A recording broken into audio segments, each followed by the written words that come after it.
Good afternoon. Bali ngayong araw ay mag-stock tayo ng mga karne sa ref. Pero bago natin i-stock yon, kailangan ay ma-brine muna natin siya para maging tender at malambot at malasa yung ating mga karne.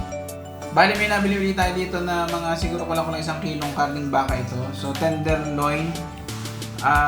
Gagawin natin itong siguro konting pang steak, tapos yung konti gagawin natin beef tapa, and then pag medyo sinipag siguro beef broccoli.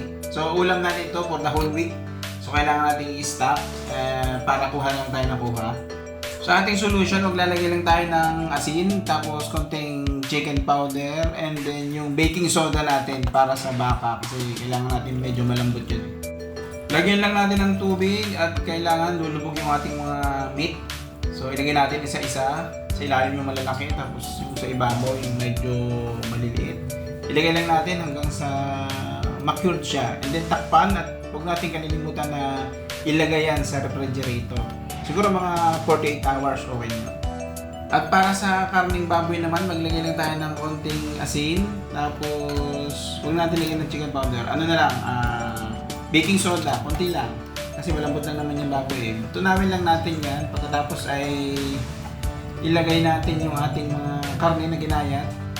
Medyo malalaki yan, and then pagka lulutuin na lang, tsaka natin gayatin kung anong gustong luto, apretada o minudo.